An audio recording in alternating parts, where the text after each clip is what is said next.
Someone messaged me at 2:15 a.m. and said, "Doctor, my heart is doing bish, bish, bish, bish, bish. Should I drink ginger water or just sleep it off?" Guys, my DM is not a hospital. Let me tell you the truth. A lot of people are taking herbal concussion and vibes for something that needs a doctor's attention. I realize that a lot of you are like lazy Damilola. Leaving your house is like a chore. But guess what? You don't have to. As a doctor, this is what I recommend if you need to talk to a doctor. It's called TeleDoc.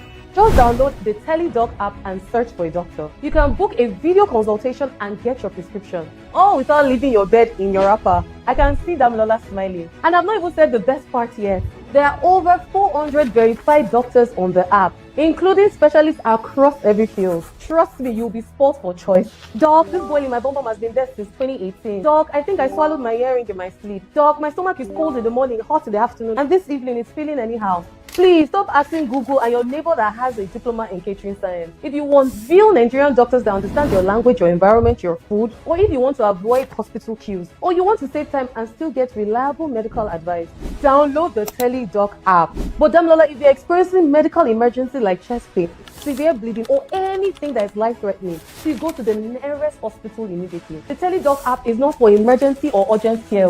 Don't wait till you have tried bitter leaf, ginger, rub, and regret. Just download the TeleDoc app today and speak to an actual doctor. Now you know.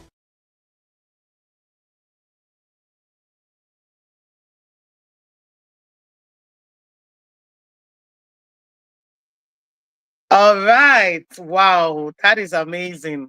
That is definitely what TeleDoc stands for, making sure that we're bridging the gap. I'd like to say welcome, welcome, welcome. Good morning, good afternoon, good evening from wherever you're joining us from all over the world. Thank you so much for being here this afternoon. It is my absolute pleasure to welcome our distinguished panel of speakers, esteemed guests, and all of you joining us today for this transformative TeleDoc webinar.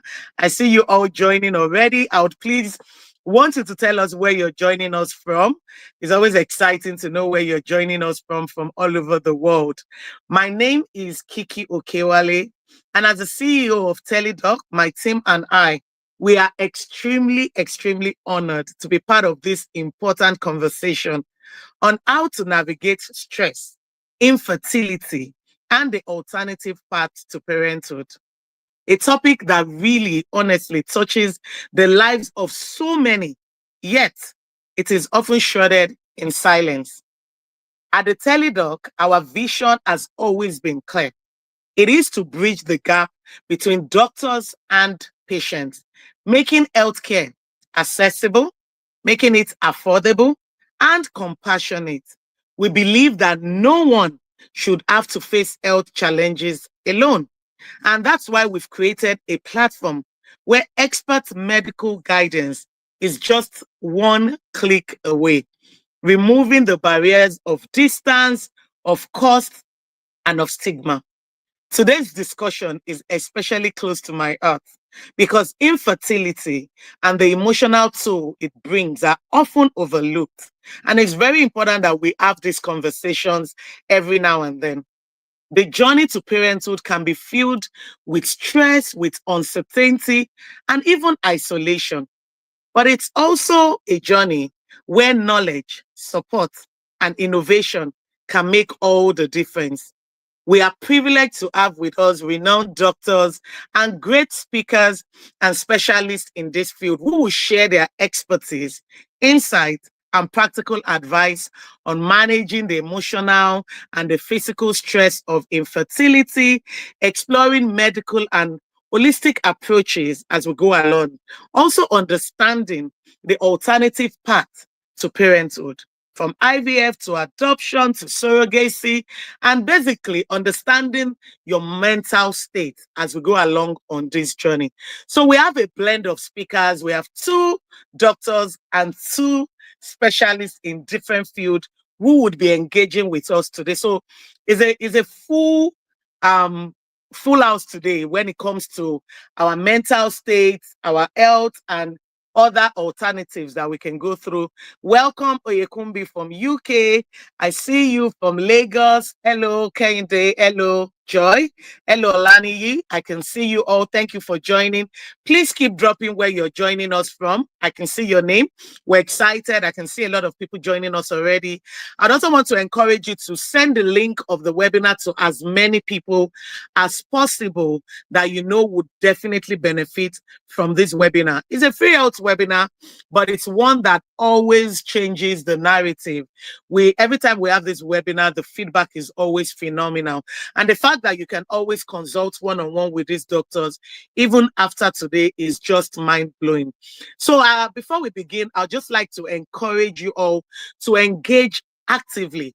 Let us engage actively. Let us ask questions, share our thoughts, and take full advantage of this opportunity brought to us by our TeleDoc to connect with this expert.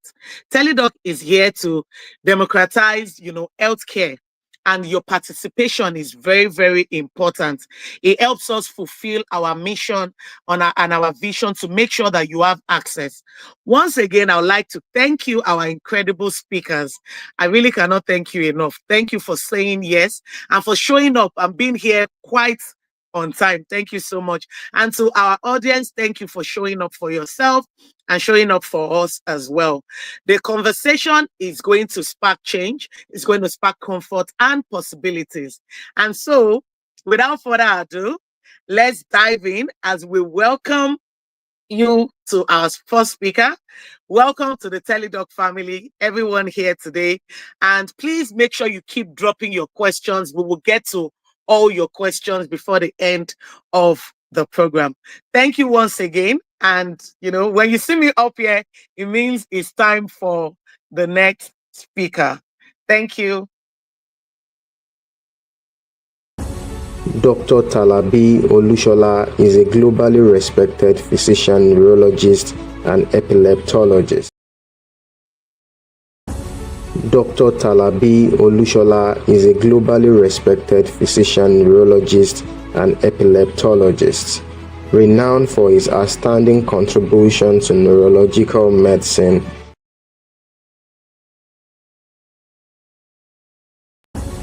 Dr. Talabi Olushola is a globally respected physician, neurologist, and epileptologist, renowned for his outstanding contribution to neurological medicine and healthcare leadership in Nigeria. Born in Lagos and trained at the prestigious University of Ibadan and Bonn University in Germany, he has served in key positions, including Head of Medicine, State Hospital, Abeokuta, Director of Health Services at FUNAB, and Consultant Neurologist at the Neuropsychiatric Hospital, Abeokuta.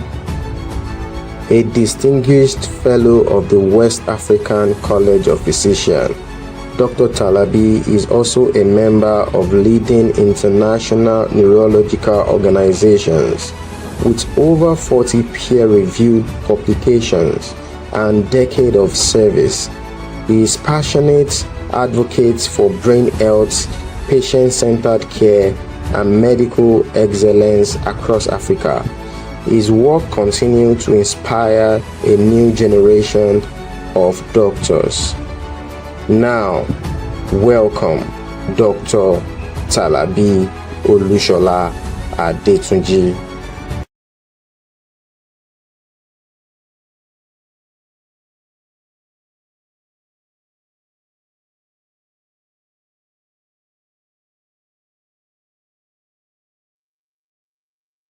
Doctor, you are muted. Please unmute yourself. We can see you, but you're muted. Thank you very much. Now, thank you so very much, TeleDoc, for providing this opportunity for me to speak on this particular occasion. Today, we're supposed to speak on migraine, if I'm sure, and I'm supposed to run through what migraine looks like. I know that migraine is a very common condition, and it is a primary brain disorder, actually, from what we used to know in the past few decades. There is a vascular origin, no. Today, it is a primary brain lesion.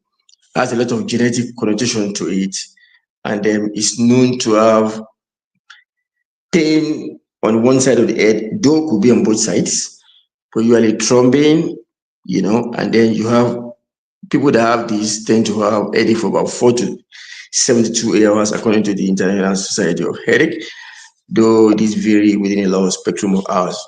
However, they are also known to have phobia for light. They don't like light, they like dark places. That's what they call photophobia. They have phonophobias. They don't like to get into too much of sound. And also, if you look closely to this kind of people, they tend to have a bit of lacrimation in the eye and then a nasal congestion. This occurring from this parasympathetic component to it. The pain itself originating, of course, from the trigeminal nerve and it branches to the particularly first branch of thalamic area. That's why most of them have something on the background around the eye.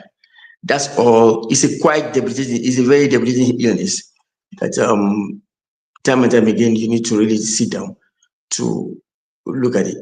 Now let me quickly say that if any human being gets to you and come to your clinic as a medical doctor and ask to come and speak to you only about headache, believe me, you must open your eyes straight away to know that if somebody needs to come to talk to you about headache, then you need to actually exclude it's not migraine. Of course, listen very carefully. You must carefully keep at the back of your head those ones you have to raise the red flag, the secondary headaches. If I have time, we speak about that. Those ones could be the ones in the background. But if today we're talking about migraine, then the definition is that they must be the one lasting 42, like 4 to 72 hours a day, localized on one side, it could be on both sides, throbbing, photophobia, phonophobia, and all that. And that's the picture around that. There's a bit of genetic connotation to it, and because it tends to run in some family, there are a lot of Jewish study on that now, and that's all about definition for migraine actually. Of course, you know that there are a few things that migraine tend to run through a spectrum. You have the prodromal phase, the headache itself, and the postdromal. When we talk about the prodromal are those things that occur before the headache itself. Usually, some people are able to identify and actually put pay to those things. Some vaguely, because this is not textbook. A lot of people cannot tell you clearly. We've had close to 30, 40 years talking about migraine headache. But I know that majority might be able to say, oh, each time this thing is coming up, I have this, I have that. And it could be the premonitory signs will fall into the prodrome area, leading to the aura, and then into the headache, and thereafter. Okay, fine. So if you look at headache, migraine, you're going to talk about the prodrome area, the headache itself, and then the postdrome. In the prodrome are events that occur, that usher in, that leads to, that tells you something want to happen for those who could actually pinpoint them. And they have clinical implications. Things like excessive yawning, some tingling sensation in your face, you want to crave for food. Again, if you ask me a question about crave for food, I'm going to explain to that. Because craving for food could actually mean it could be the prodrome itself will also be the reason why being develop those triggers. And then they micturate excessively, they yawn, they feel want to just they feel a little bit awful and they just want to go into a quiet place. That could be for hours into days before the headache itself. So some people are able to note that. And that has clinical implication for management. If you ask me, I'm going to tell you that. Now that leads also to the headache itself. The headache proper now comes maybe after that and lasts about 4 to 7 hours according to International Headache Society, which is the criteria we all use, and most other bodies also support that. So you find headache coming up. But the initial prodromal phase is actually heralded by event that takes place in the brain. And this has to do with area like the hypothalamus. Mainly, that's where you have this kind of, you feel this kind of, you want to micturate, you want to pass urine, there are more hypothalamic mediated things. Though a bit of brainstem event could also occur. And again, you can have people that becomes a little bit weak and tired. They can have tingling sensation, noise in the air. There are a lot of components to migraine. You can have ringing in the air and all that. So there could be brainstem kind of event. So it's a cascade of events. I'm just trying to run through all this now. So you now progress to headache. The headache is of course mediated by the fifth cranial nerve, trigeminal nerve, the neurovascular neuron. That's what is causing that. And the caudalis is also there. Of course, the bottom line is that it goes on to the first branch of the trigeminal, which is up there in the front aspect of the head. And that's that. So what we do is after that headache, which will be very debilitating, they now end up with the prodromal phase thereafter, which is basically being just fatigued, you cannot just get yourself. That's what defines what the post-stromal phase is. So we know prodromal, the headache itself, and the post-stromal. Now, let me quickly say before we forget that if you are able to identify and actually identify and pinpoint that those prodromal syndrome of craving for food, yawning, excessive maturation, and all those stuff, if you are sure and that is taking place, you identify that, you can actually report that, and medication today that will abort those events or reduce the frequency or intensity of the headache. These are the newest things in management of migraine now. I would say that you say, what are the triggers for that? Some people talk about chocolate, cheese, of course, red wine. And again, let me quickly say here, a lot of people have different things that actually lead them into developing this headache. They will tell you, I took this and that leads to that. But the most important, most common ones, I think, is red wine in particular in our environment. And then, of course, cheese is not a lot of things that takes place here. And then some people talk of chocolate, and that's been disputed. But let me say something. If you can identify those periods and report, there are medications today that can abort or reduce intensity at that level. Things like Gepant, particularly Gepant, has been known to do that, and it can abort intensity and severity of the of headache. Now, so that is for the triggers. So generally, if you are to attend to yourself properly, you're supposed to, you have migraine, you've been diagnosed with migraine. You need to, if possible, if you can identify the triggers, then you can avoid them. Of course, you don't want excessive light, you don't want excessive sound. If there are food, other allergy or triggers, then you avoid them. Those things we mentioned, you avoid those things that cause the headache. And of course, you need a cool, quiet place. That's that. However, it's not always textbook kind of stuff.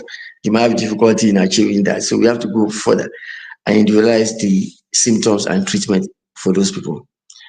I need to say that most people that have migraine, if you identify them, now you need to separate migraine. Let's be sure that, let's just say that we are talking about migraine now, and we are able to identify properly. There are signs that mimic migraine. That's why I'm saying that, so we don't mix them together. A very common one, of course, is the cluster headaches. And the cluster headaches could really make migraine in all ramifications, because apart from those, the headache itself, of course, a little bit commoner in male than female, but it belongs to the trigeminal autonomic cephalgias, CACS. But the cluster headache itself has, in addition, the parasympathetic symptoms of lacrimation, nasal congestion, and all that, which are mediated by parasympathetic axis of autonomic nervous system.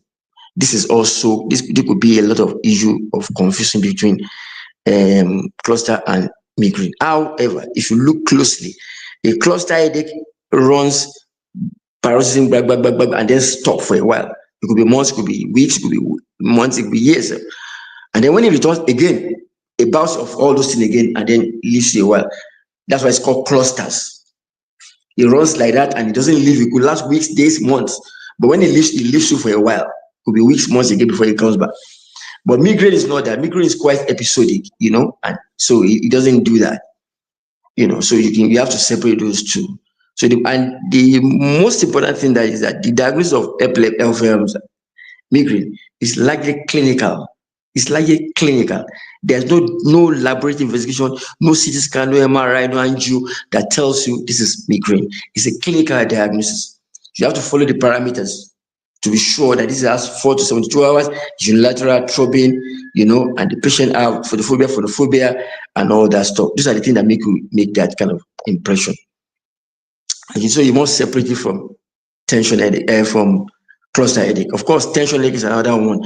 You don't need to have a problem separating tension. Tension is a brand-like thing that holds on that.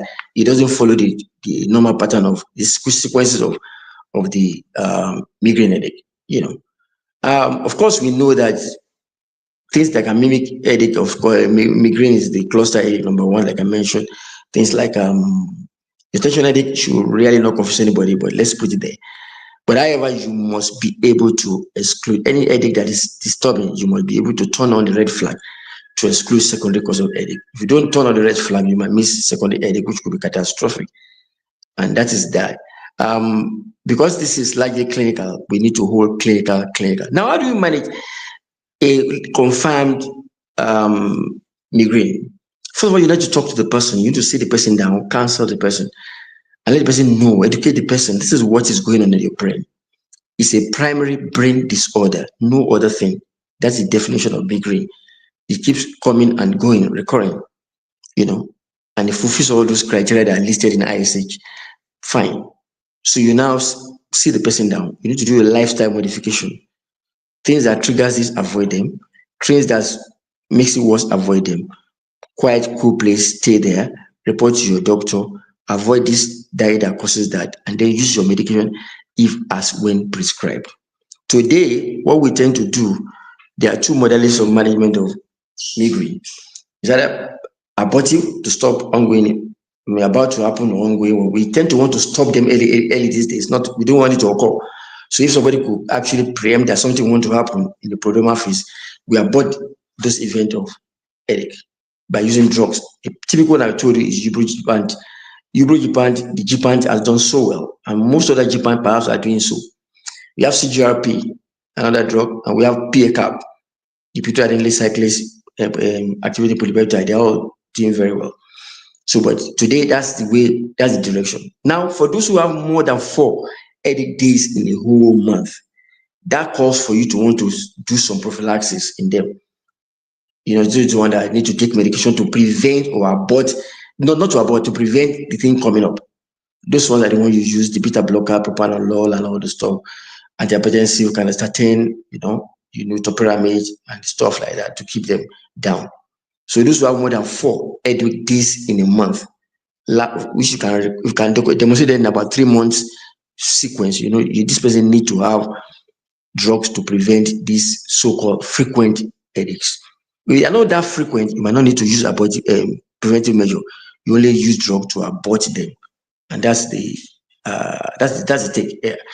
And I think that's I need to just, if I have more time, I just say that now when I spoke about secondary headache, there are some. If you are talking about migraine, and you have people that have paralysis and all that, it could be a brainstem migraine. You could have weakness, mimic stroke, and then so you need to be careful. You might have to do imaging of the brain sometime if you have weakness on the side of the body, because a brainstem migraine could actually cause emesis, which will last transiently, and you can misdiagnose stroke. You can miss a stroke or even misdiagnose stroke.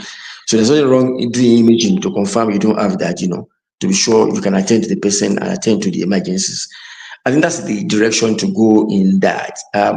Lastly, when you say you have, when I was going through the profile by talking about the prodrome into the headache and then the headache itself, there's entity that comes around the prodrome, the so-called aura. I was running very fast. Aura is not in everybody that has migraine. It could be about 50-20% of patients that have migraine could have aura, but by and large majority don't really have aura. An aura is nothing but excessive discharge. Just call it the brain misbehaving. Actually, the brain is a cascade of it's an electrochemical substance, the brain. So you have like a gel stuff, and you have a network of nerve cells moving around the place, conducting minute electrical transmissions. And that's what we measure on EEG, So if, for example, just take it in quote that you have like your transmission is going on, there's a spark of excessive discharge. That's what they call cortical spreading depolarization, CSD. I want to warn that the same thing we have in epilepsy is what we have in migraine, CSD. And a lot of relationship between epilepsy and migraine, actually, I can tell you for sure. You rarely find anybody that has epilepsy without headache, I know that for sure.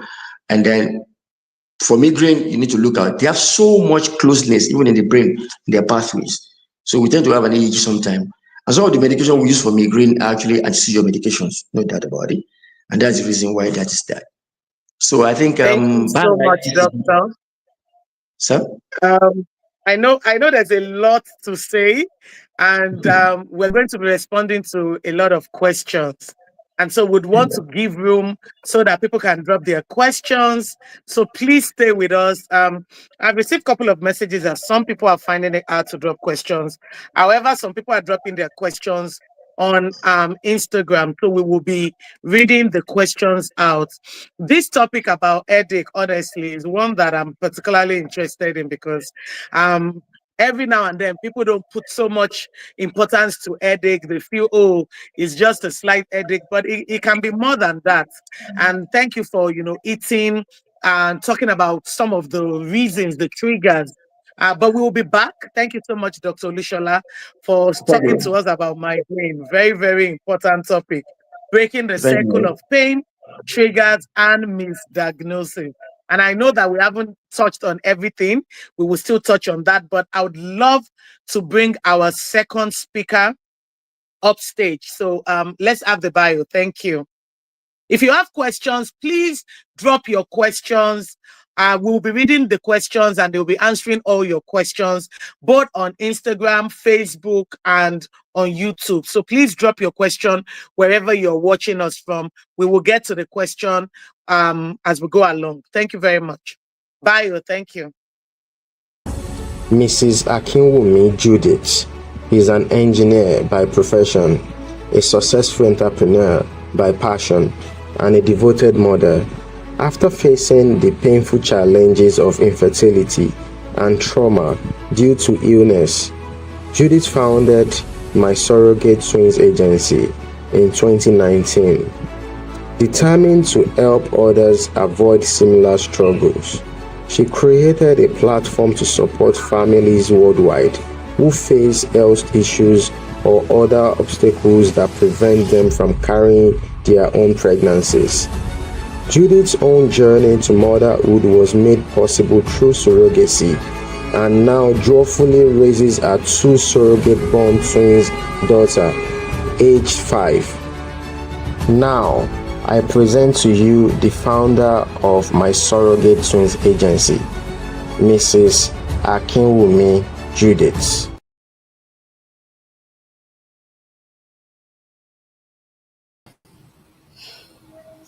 Hello, good day. This is Akinwumi Judith from Lagos, Nigeria.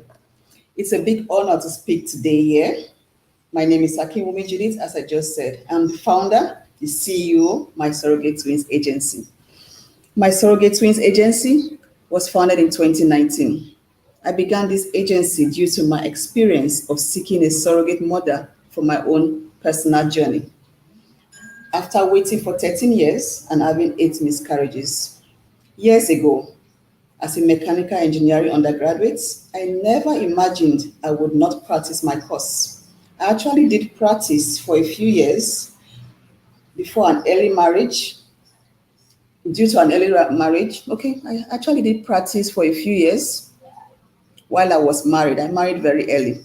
Then infertility struck. I had several miscarriages despite every medical approach I knew of then. Despite going every spiritual means I and my in-laws could think, then I decided to stop working. Stop working did not make a difference.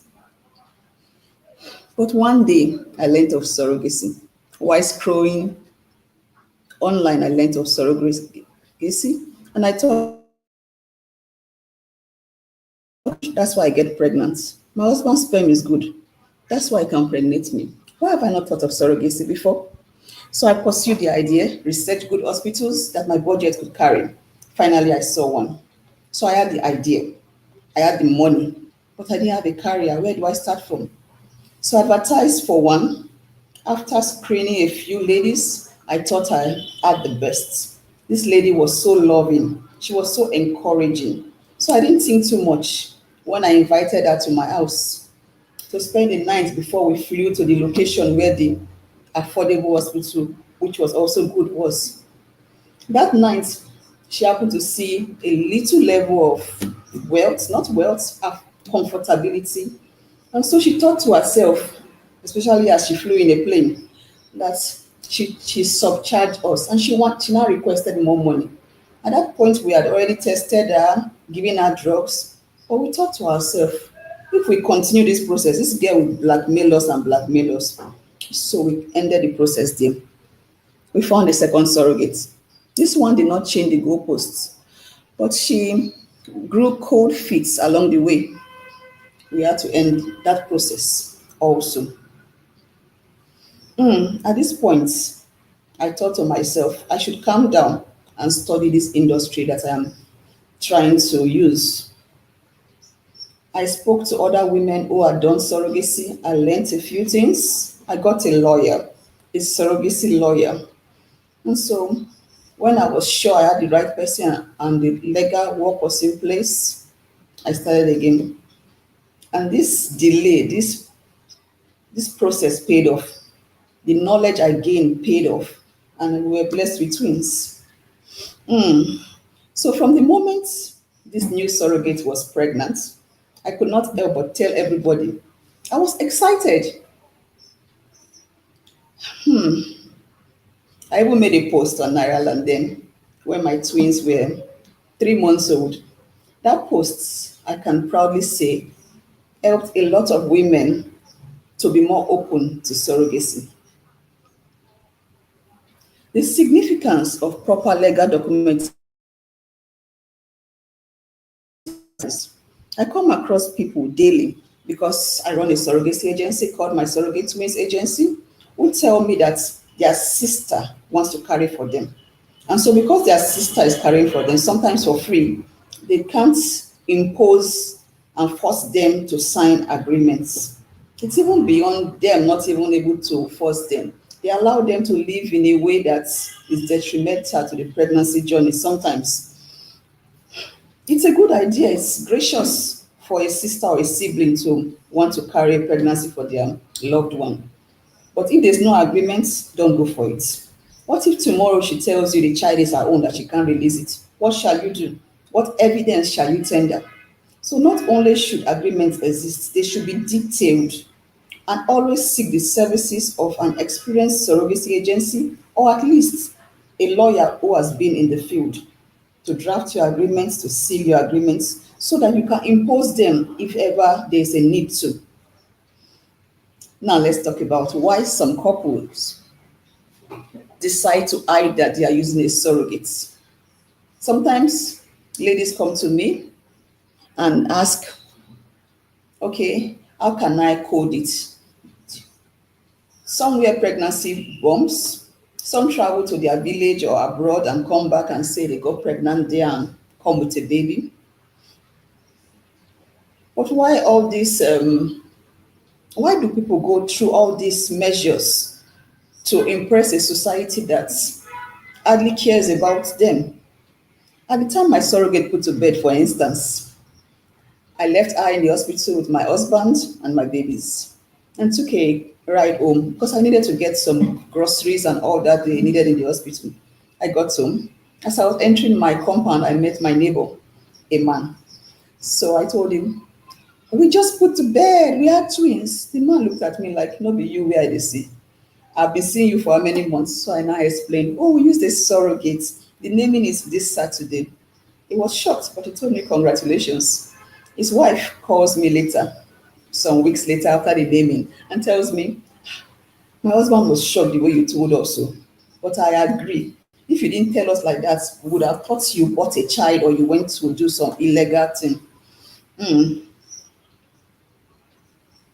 So, like I think, why do people really hide their participation in surrogacy this way? My auntie-in-law said to me while I was telling the whole world about my joy, that people do this thing in code, but you, Judith, you are so shameless about it. Well, shame has caused a lot of people to lose their blessings in life. What would people say should be the last thing on the mind of a person who has suffered infertility, just like I did. I wanted my own baby and couldn't hide my joy on getting it. Like I say, we only live one life. Same as the people we're trying to impress. Be you.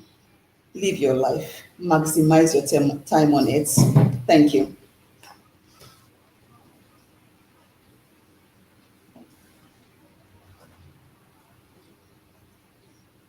Wow, wow, wow, Doctor Mrs. Judith. I don't know. I'm crowning you doctor today. Mrs. Judith, wow, what a story. What a story. Can you hear me? Yes, I can hear you. Can you hear me, Mrs. Judith? Thank you Yes, so much I for hear you. sharing so vulnerably. Thank, thank you so much for sharing and, sharing your truth with us. I was just here shaking my head. I'm just like, wow, wow, wow, wow. What a story. And, your story just sounds like a story of pain to purpose. You had to walk that journey for you to be able to help other people as well. And from that story and that journey, now you own your agency, helping hundreds, thousands of people become parents as well. So it's not every time we find people who can, share their story so vulnerably. And, listening to you is just so enlightening. We have a lot of questions for you already. But before we take the questions, we would let all the speakers talk, and then we now take the question one at a time. But we have lots of questions for you already. But I just want to say thank you so very much for sharing, with us and sharing with us so vulnerably and just sharing your truth. This is going to really liberate people and also let them know that there is nothing, absolutely nothing to be embarrassed about, to be shy about, and there's no reason to hide it. I know the society, there's a lot of sensitization that needs to go into surrogacy, adoption and all in Nigeria, but it's getting better. And one of the reasons we picked the topic and also invited you to speak is because of everything going on in the society and the misconception and the misinformation that is going on out there. If we don't, give people the truth and understanding, they would follow the information that is out there that is not necessarily true. So that is why you're here. And, from even the little you have shared and the questions people have dropped, we are sure that this is the step in the right direction. So we'll come back to your questions as we go along. Thank you very much, Mrs. Akiwumi Judith. All right, so that was Mrs. Akiwumi Judith. Yes, such an interesting, emotional, but a story we need to hear for us to be triggered to do what we need to do. And as you can see from the comment, thank you for sharing and enlightening us the more. Very interesting. All right, so we move on to our next speaker, but before then, enjoy this video. I just spent hours at the hospital waiting to see a doctor. Let me ask you a question. Would you rather put on your clothes when you're feeling sick, enter traffic, spend money on transportation, and still wait in line to see a doctor? Or would you rather conveniently pick up your phone, book an appointment with that same doctor or specialist from the UK, US, Canada, Nigeria, or anywhere in the world, all from the comfort of your home for as low as 2 to 10,000 naira? Of course you would. And with TeleDoc, that's exactly what you get. You don't have to waste time, money, or even leave your bed when you're feeling sick. All you have to do is 1. Download the TeleDoc app from the App Store or Google Play Store. 2. Sign up and create your profile. 3. Select the type of doctor or specialist you need. 4. Book a consultation at your preferred time. 5. Connect via video call to discuss your symptoms and receive a diagnosis. And finally, get prescriptions, referrals, and expert medical advice all through your phone. That's it. That's all. No long waiting queues, no next appointment stress, no unnecessary expenses. It's fast, it's easy, and it's affordable. Download TeleDoc today and take control of your health from the comfort of your home. Dr. Babatunde Okewale is the founder and chief medical director of St. Ives Specialist Hospital, one of Nigeria's leading multi-specialist healthcare institutions. A highly respected consultant, obstetrician, and gynecologist, he is a graduate of the University of Ibadan. a fellow of the Royal College of Obstetricians and Gynecologists UK, and a member of the British Fertility Society. With a distinguished career dedicated to advancing women's health and fertility care, Dr. Okewale has been a pioneer in assisted reproductive technology (ART) in Nigeria, helping numerous families fulfill their dreams of parenthood. His contribution has significantly shaped the landscape of reproductive medicine in the country. Beyond his clinical expertise, Dr. Okewale is a visionary healthcare leader, known for driving innovation and excellence in healthcare delivery. He is also a strong advocate of telemedicine, championing the use of digital solutions to make quality healthcare more accessible across Nigeria and beyond. Now, I present to you Dr. Babatunde Okewale.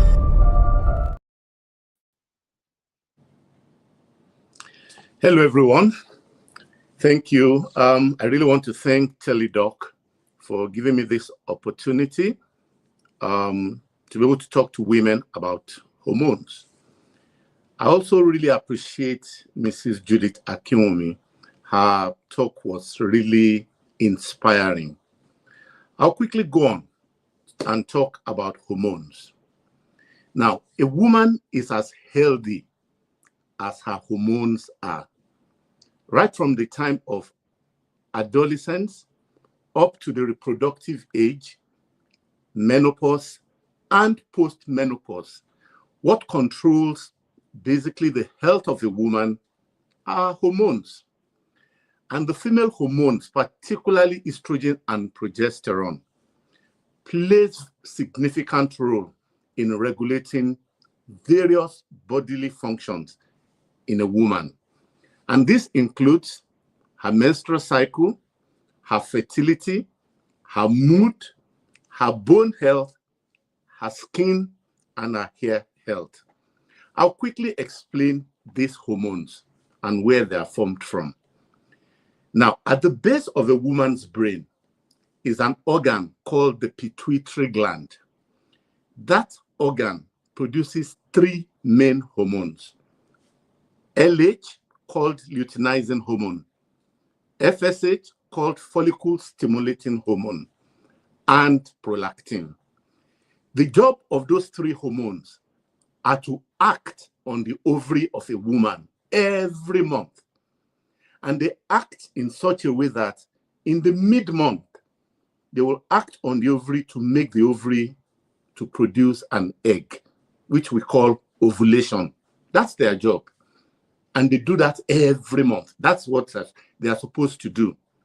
Now, once a woman produces that egg, that ovulated egg in the mid-month, the ovary itself will now produce two other hormones called estrogen and progesterone. If the egg that was produced, that is the ovulated egg, becomes pregnancy, the estrogen and the progesterone that the ovary produced will maintain the pregnancy. And that is the end of that story. But what if pregnancy does not occur? Those two hormones, the estrogen and the progesterone, they will wait and wait for 14 days and above. If pregnancy does not occur, they would now act on the inside of the womb of the woman and make her to menstruate. And that cycle continues every month like that. The FSH from above acts on the ovary produces hormones. Hormones, if pregnancy does not occur, acts on the inside of the womb, and it goes on and on. But what now happens is there are certain situations that there could be imbalances in those cycle of hormones, and they can cause different problems. Now, the spectrum of problems they can cause include menstrual disorders. Don't forget, those hormones are also responsible for the menstruation every month. So any imbalance in them can cause menstrual disorder. And the menstrual disorder is a spectrum. It could be from not seeing your period to excessive period, or in the extreme reaching menopause. Those are all menstrual disorders. Imbalances in those hormones can cause infertility. For example, in polycystic ovarian syndrome, what you will see in those hormones, the imbalance you will see is that the LH is very high and the FSH is normal. And when you put the LH over the FSH, the ratio is more than 2. Normally, the ratio of FSH to LH is supposed to be 1. But in that hormonal disorder called polycystic ovarian syndrome, the ratio is changed. The LH is very high. And what happens? Ovulation will not occur. And if ovulation does not occur, pregnancy cannot occur. Another situation is if the prolactin that is produced at the top, it's part of those 3 hormones from the pituitary. If it is too high, what does it cause? It causes something we call hyperprolactinemia. And the physical manifestation of that is if a woman presses her breast, she might notice that some fluids are coming from the breast. We call that galacturia. Again, what does that do? It blocks all the other hormones and ovulation does not occur. The ovary does not do the job it's supposed to do to produce egg. And that will cause, again, infertility. Sometimes you check the FSH and it is excessively high and the woman tells you, I'm not seeing my period. Any FSH that is excessively higher than sometimes 25 going to 30 is without seeing a period, is very suggestive of menopause. Either premature menopause, if a woman is less than 40 years old, or the proper menopause if she's close to 50 years old. Sometimes when a woman comes and says, I'm not getting pregnant easily, we check the progesterone on day 21. And if the progesterone is low, then it indicates that in that particular cycle, ovulation did not occur, or the woman did not ovulate. Note, so much about menstrual cycle and infertility. These same hormones can cause mood changes and mood problem. And when they do that, we call it premenstrual syndrome. In premenstrual syndrome, there are over 150 types of symptoms that might accompany it. And it ranges from anxiety to depression to insomnia and sometimes feeling of bloatedness. So you can see, again, that the hormones can cause mood problems. What about the bones? As a woman grows older and they reach menopause, the estrogen starts to drop. Estrogen is the main female hormone. Once it starts to drop, it starts affecting the bones. And this could result again in osteoporosis.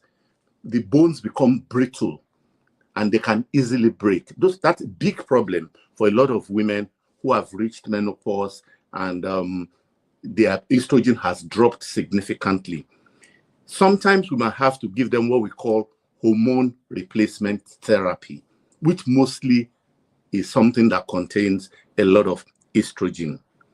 The same estrogen can affect the skin of a woman. If a woman is lacking in good estrogen, either due to menopause or premature menopause, they might notice that their skin is getting drier and it's not as healthy or as flush as it used to be. Same thing with the hair. The hair might start falling off and might start thinning off. In conclusion, it's essential to note that hormones are also just one aspect of a woman's overall health, although they play a major role. Other things and other factors include lifestyle, nutrition, and genetics. What do I mean by lifestyle? Exercises. What do I mean by nutrition? Eating healthily. We know what the healthy foods are. A lot of grains, drinking a lot of water, keeping yourself hydrated. Those are lifestyle issues. Do not smoke, do not take alcohol, and everything will be okay. I hope I've just been able to touch briefly on how hormones could affect a woman's health. Thank you. All right. Thank you so very much. I was just going to come up. So you're right on time. Thank you so much for sharing with us about our hormones. I'm sure we have lots and lots of questions. In fact, with the number of questions we have, I'm already wondering. I'm excited, and it just shows that we're taking the step in the right direction. We're going to have our final speaker before we then go ahead to start with all the questions. So we have questions for all our speakers already. Debbie says, thank you so much, Doctor. That was helpful. Yes, thank you so much, Doctor. Thank you to all our speakers. And now we have the final speaker, then we start responding to all the questions. Please, now is a good time to start dropping all your questions for all our doctors. We've had Mrs. Akiwumi Judith. We've had our Dr. Okewale.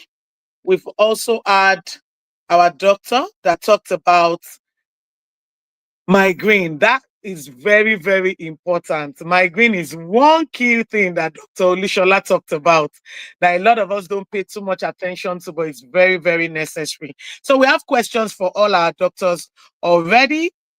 I will now bring up stage our final speaker, my sister, my friend.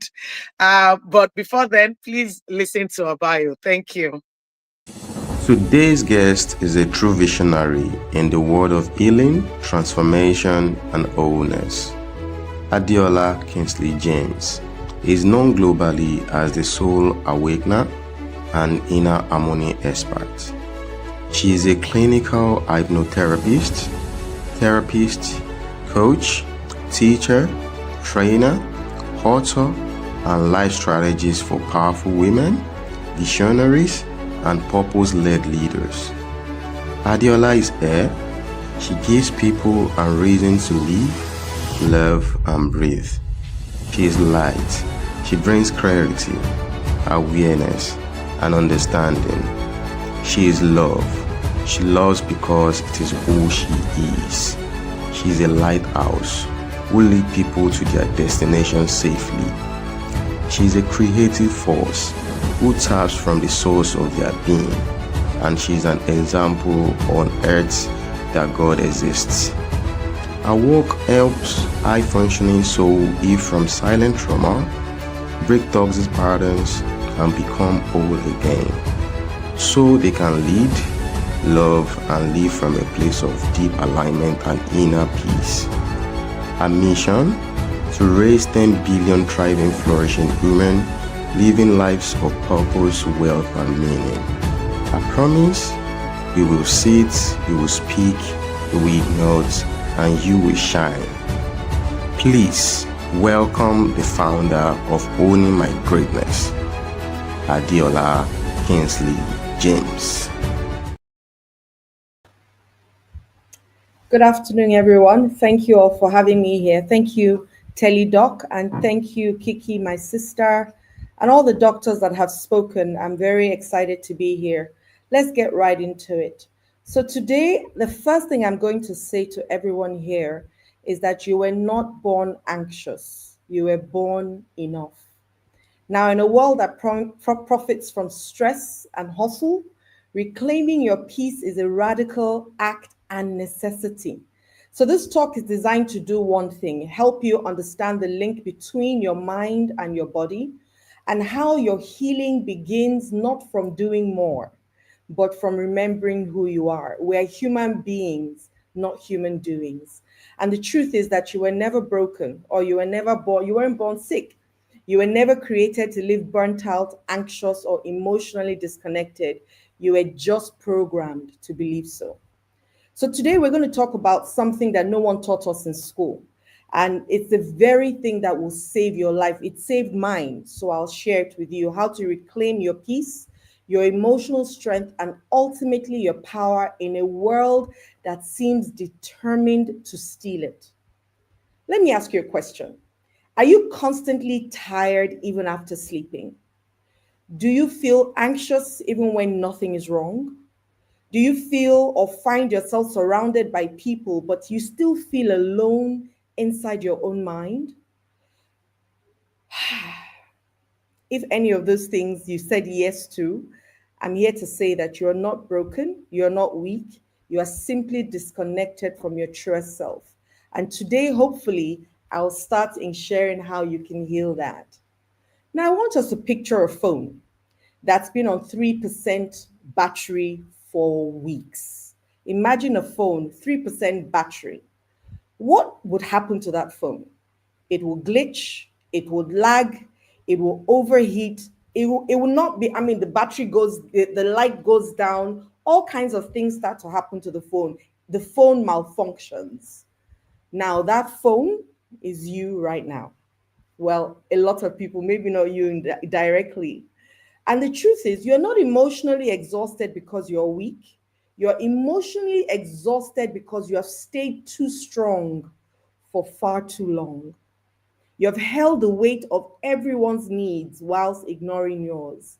You have numbed yourself with productivity to avoid confronting your pain. You have listened to that inner critic in your head that keeps saying that you don't deserve rest until you have earned it. And that's not your voice. It's the voice of programming, it's the voice of trauma, it's the voice of survival, it's the voice of shame dressed up as self discipline. You learn to survive. Today, hopefully, I'll give you a hint or two on how to thrive. Once again, let's go back to the beginning. Let's imagine a newborn baby. We have doctors here who are Dr. Kewale and Judith, who spoke earlier on, and they're talking about babies. So let's use the baby as an analogy. Let's imagine this beautiful baby born. You know, the baby is peaceful, the baby is breathing fully, the baby is not worried about rent, the baby is not worried about deadlines. Today in church, a man asked that, is there anybody here who has not faced financial challenges? Guess who raised up their hands? My daughter, who is 9 years old, and her friend. And the truth is, they've never faced financial challenges before.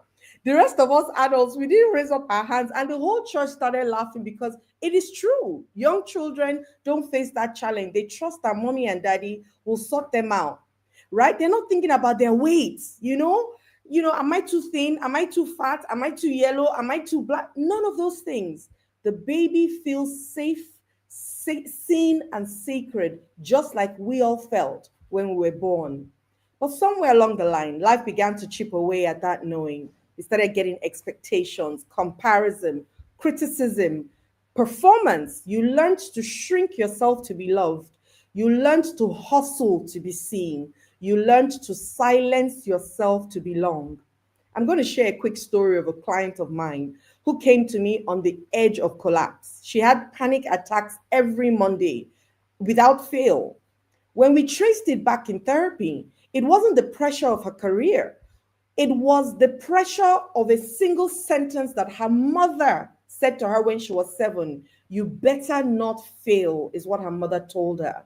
And that phrase became a virus in her subconscious mind. 30 years later, so I was talking to her at 37, her body was still reacting to it like it was a life threat. And that's how beliefs work. They hide and then they run the show. Let's also acknowledge the times that we live in now. Instant notifications, news overload, economic stress, family wahala, relationship tension, body image pressure. You can't even grow old in peace anymore. Everybody wants to be 60 and skinny and slim, and everybody is doing pepper dem gang. The list is endless, guys. And it's no wonder your soul is tired. A 2023 WHO study revealed that global anxiety also it's on the increase by 25%, especially after COVID. The mind remembers what your body remembers what your mind tries to forget. So when your mind is anxious, your nervous system becomes flooded with cortisol and your immune system is compromised. I'll share another story with you again. A woman who looked perfect on the outside, a client of mine, CEO, 3 children, husband, gorgeous family, but inside she was losing herself. Her migraines were constant, and it was good to hear the doctor speak about migraines. Her sleep was disturbed, not a medical condition. The doctor said, just stress. But I knew it wasn't just stress, it was a spiritual disconnection, a heart overwhelmed by fear, not aligned with truth, because this is what showed up when we did therapy. She was able to sleep well for the first time in years. I mean, she would have dizzy spells. It was really crazy, but we did some work with together and her life changed. Now, the real reason why you feel worn out is because the mind at war would make the body unrest. When your mind is at war, your body cannot rest. So you're not tired from the activity itself, you are tired from the internal conflict and the internal chatter, that voice in your head, right? And when your mind and body are in disharmony, even sleep becomes unrestful. That's why you wake up already exhausted. Your body, and our body really has 3 primary responses to fear: fight, flight, or freeze. And they're natural, they're designed naturally by God for our survival.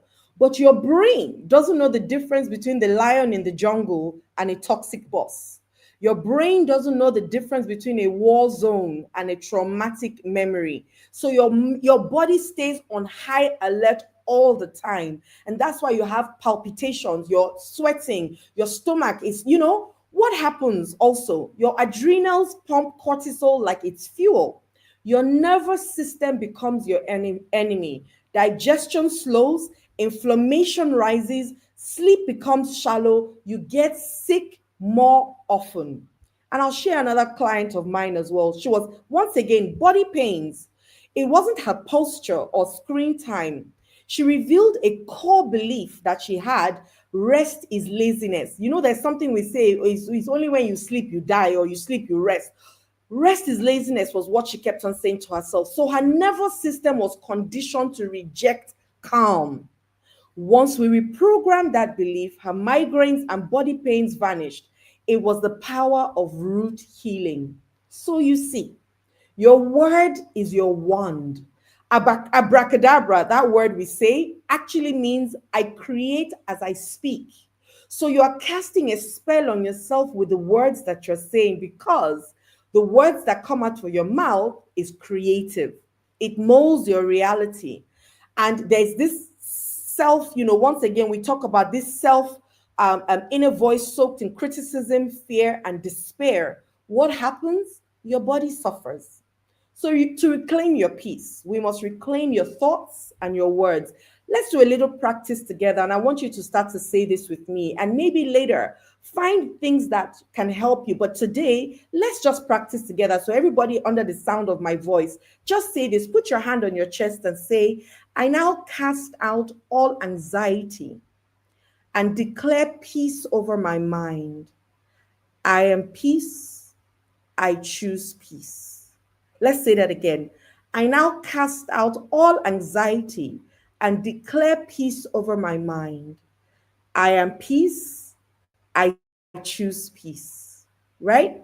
Now, there's a science to this also. Let's keep on going. Hopefully at the end, I'll be able to do a little short thing with us.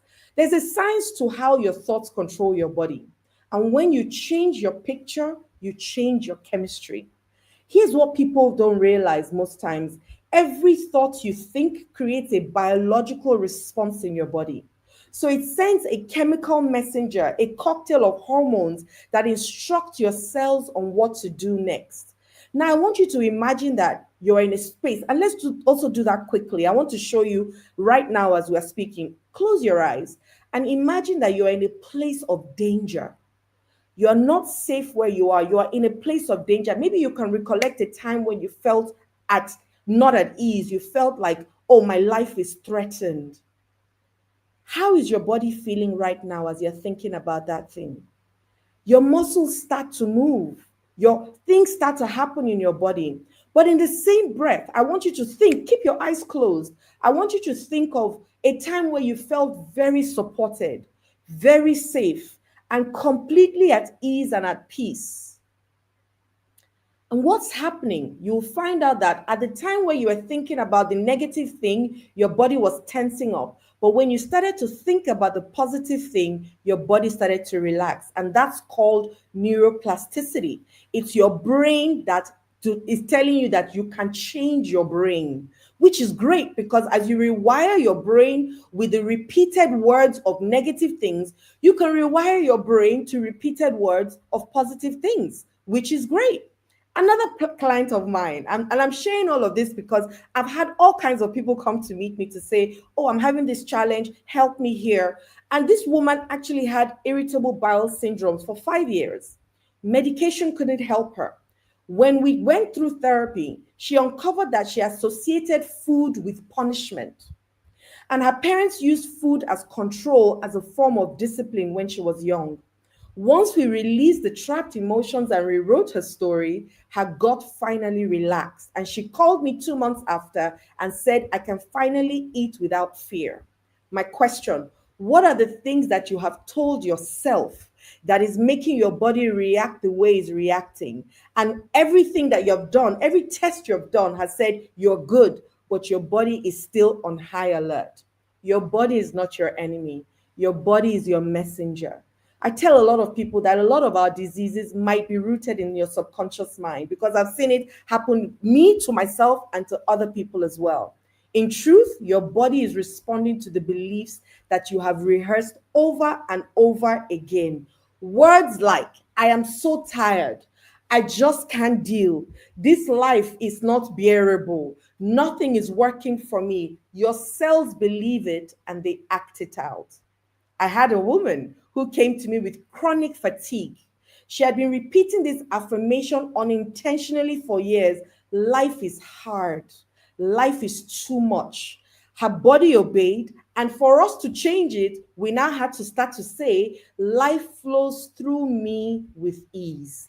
And that shifted her energy. So I've got a rest protocol that I teach people, and it's reclaiming your rest. Is REST, but R stands for recognize the loop. Close your eyes. I mean, unfortunately, we don't have enough time. I would have done this exercise in depth with you, but you want to recognize the loop, the story that you're telling yourself, right? You want to exhale and edit. They have come to tell me that it's time for me to bounce. You want to state the stress that you're going through, and then you want to transplant the new image. I have one thing that I'm also going to ask you to do. Every doctor here has talked about, everybody has talked about, at least Dr. Okewale talked about exercise. Even if you only did 120 minutes a week in nature, it can reduce your blood pressure and anxiety. Walking sometimes barefoot can help you. So to wrap this up, you are not that 3% battery. You're not meant to live on 3% battery. You were born to radiate and to glow and to walk into places and shift the atmosphere. But you cannot do that from a place of emptiness or depletion. And so I invite you to join us today on the TeleDoc app to book sessions with us and with me so that I can help you, show you how your mind might be the one going on overdrive and maybe your body is just following it. Let's stand together. So this is the last thing I'm going to ask us to do. Kiki, you're going to give me 3 minutes. I want everybody to put their hands on their chest once again and close your eyes this time. And I want you to breathe, just taking a deep breath with me. In, deep breath in and out. And say these words with me. I am enough. I choose peace. I am healed. I am safe. I am loved. I walk in divine peace, regardless of what the world says. I am whole. Now keep your eyes closed and your hands on your chest. The truth is that the world may be chaotic, but you don't have to stay in such a place, right? You are not meant to just survive, but you are meant to thrive and radiate love with audacity. Let your healing begin right now from a place of peace and knowing that you can find yourself in a place of quiet and calm. The hustle and bustle will continue. You just have to choose that you want your mind to be free, and I promise you, your body will follow. Taking another deep breath for me in and out. And as you are breathing out, smile. Start your internal love engine and receive peace right now. Thank you. My name is Adiola. Wow, wow, wow. I would have given you 10 minutes because I was already lost in. I was enjoying that. Thank you so much I have as to chop it usual. up. Such Chop it up. I know, right? Because we already have a lot of questions for you as well. But yes, I am healed, I am whole, I choose peace, and I radiate love. That was from Tolu Lokbela and Gbero. And yes, absolutely. What a pleasure to always have you and, just to listen to you. It's always life transforming. And again, you did it. Thank you so much for showing up for us. We're so grateful. Yes, Debbie says, wow, that was awesome. Thank you so much. I feel better. Imagine when you have a one-on-one with Adiola, you will feel more than better. Trust me. You know, um, and that's why every opportunity I get to bring her to speak, I do not pass out on that opportunity at all because I know she's going to bless everyone who listens. There's a lot happening in the world that we've been conditioned to believe, and it's time for us to honestly unlearn, relearn, and just remove all those baggages that we've conditioned on ourselves. She said, this is a pastor. Wonderful. Thank you. I guess the work Adiola does might actually be considered as pastoral, but I mean, it's all about understanding why we're here. TeleDoc cares for the spirit, soul, and body. Absolutely. We do care for the spirit, body, and soul. And that's why we bring different speakers. As we're talking about our body, we're talking about our spirit, we're talking about our soul, and how to harmonize everything, because you can be everything you were meant to be. You don't have to let go of one to become the best version of yourself. You can actually be a complete woman. I heard one time somebody says we can't have it all. Why not though? I believe we can have it all. It all boils down to our mindset, our belief, and what we do with the knowledge and skill that we have. So yes, what a day. I'm going to bring all my speakers up stage, and we're going to start with the questions that we have, and then we'll take it from there. And before the end today's session, remember that you can always book one-on-one consultation with any of our doctors on the TeleDoc app. They are all there, okay, on the TeleDoc app with their time slots open. Book a consultation, have a one-on-one. We're going to be answering all your questions as much as we can today before we run out of time. However, there is nothing like having a one-on-one consultation with your preferred, I don't know, at this point, I'll call all of them doctors, but really, you with what we've heard today, everyone has something to share based on where we are in life and what we need, so you can always consult. So please, can I have CTO, all my speakers upstage as we start taking the questions? Thank you very much. All right, welcome upstage, Adiola. Welcome upstage, Madam Judith. Welcome upstage, my two other doctors. Where are they? All right, welcome up stage, Dr. Babatunde. Where is my final doctor? Okay, so as we wait for him to rejoin, I think the network threw him out. I'm going to start with the questions that we have. I was actually going to start with his own questions, but as he's not here, I would go ahead and start with, let's see. All right, so I'll take this first.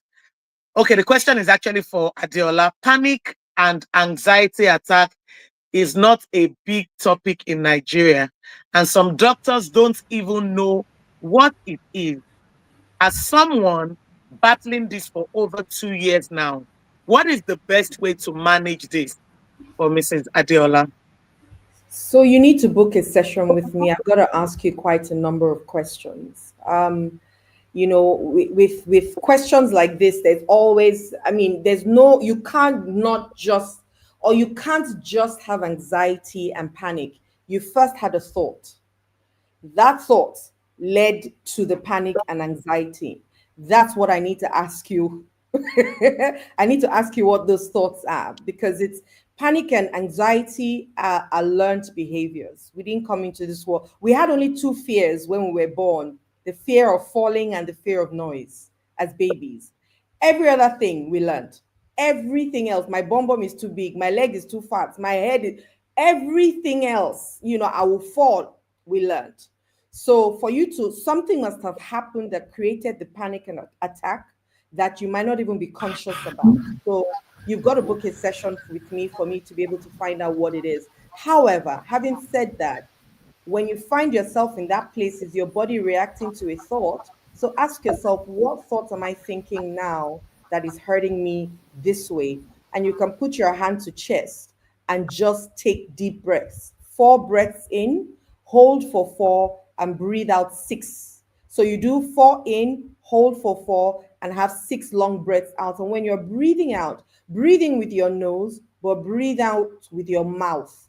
And if you can make the ah sound, so ah, it would touch your parasympathetic nervous system and it will help you recalibrate, hopefully, until you think that negative thought again, or you're in the thing that triggers it.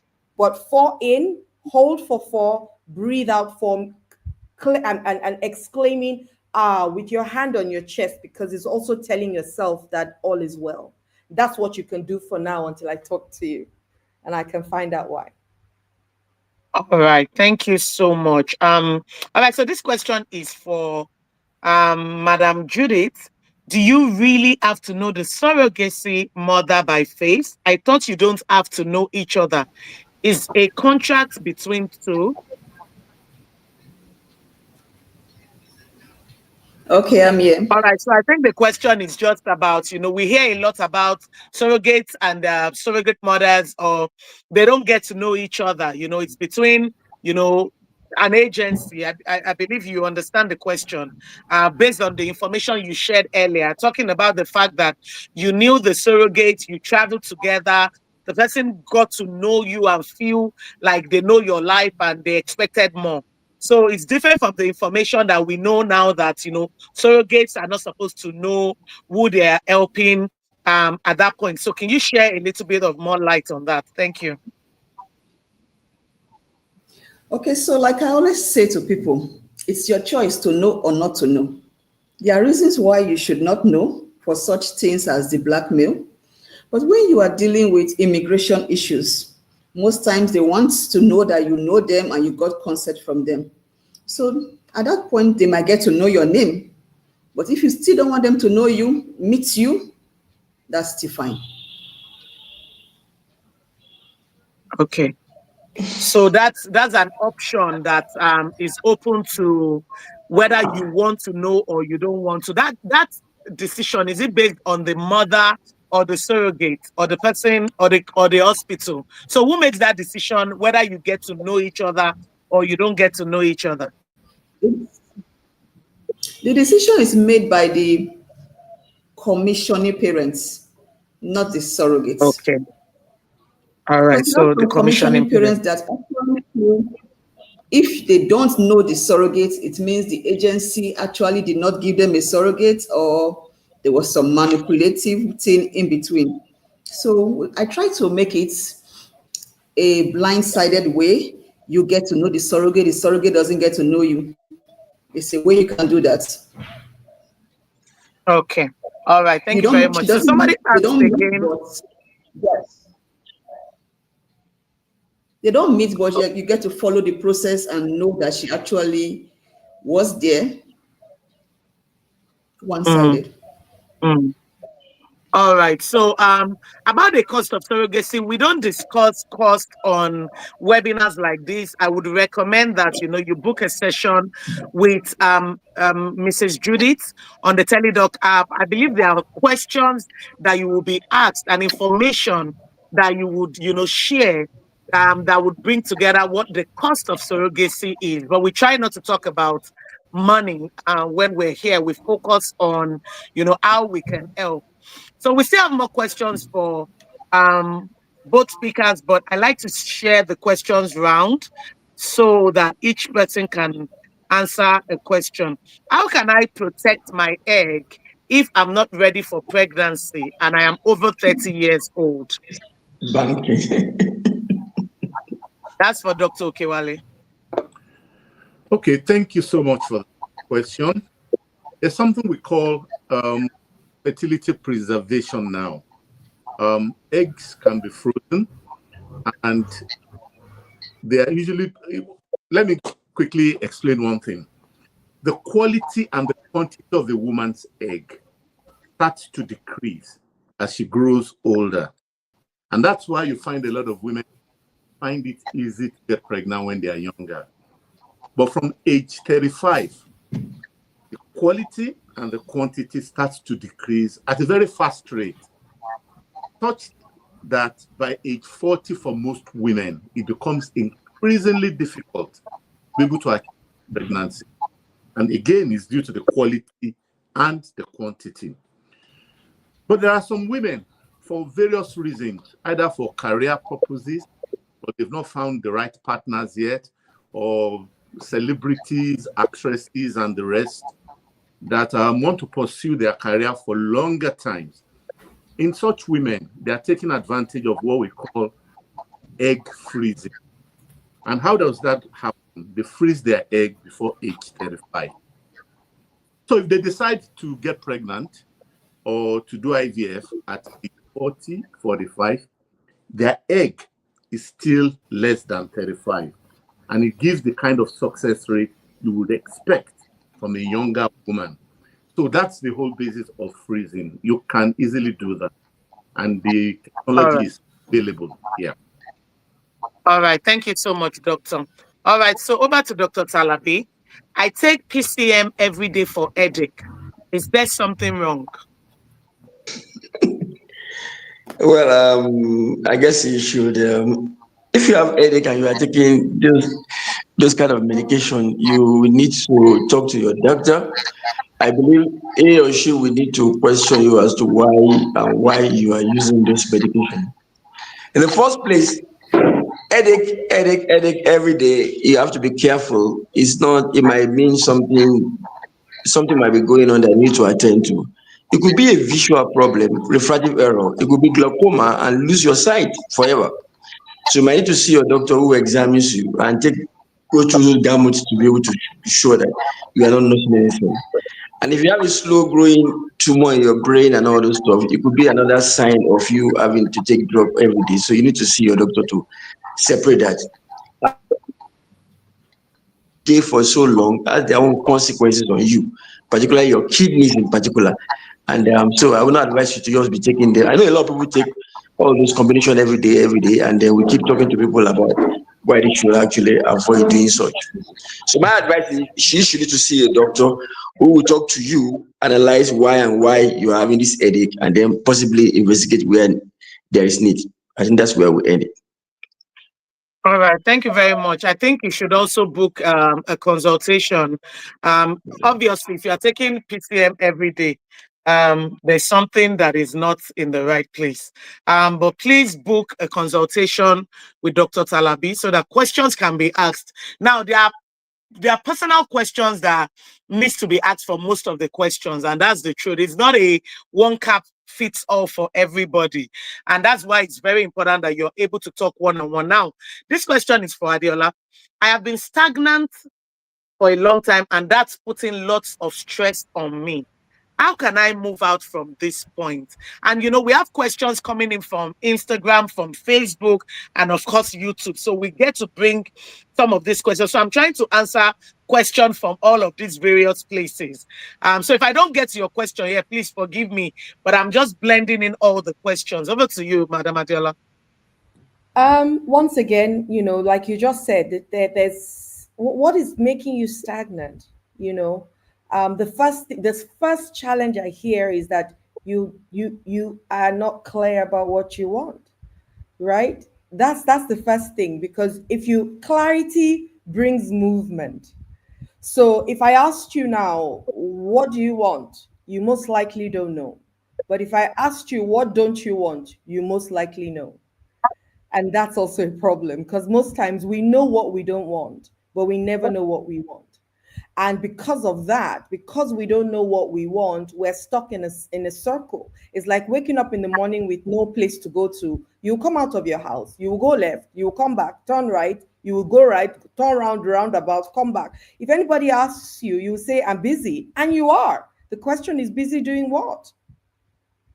So I need to find out, you need to book a session with me so I know exactly what you mean by being stagnant, and where you think you can be that you are not, and what that thing even is. Maybe you're even in the wrong place, into doing the wrong thing with the wrong people.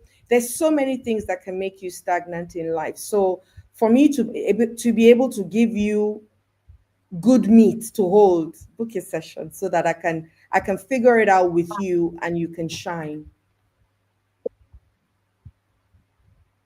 Thank you so much, Adela. Thank you very much. All right, so my next question will be, please, can someone that her uterus is very small and not seeing a menstruation, can she do IVF? And she's 36 years. The doctor told her she is menopausal. Okay, thank you so much. What you just described is what we call premature menopause. At age 36, if you're not seeing your period, and it's been, I mean, if they check your hormones, you will see that your FSH is very high and the uterus is small. That is classic premature menopause. The solution in terms of getting pregnant is that you would need to use a donor egg, because the problem is at the egg level. Your ovaries have stopped working. Yes, you can get pregnant. By using a donor egg, you can carry the pregnancy.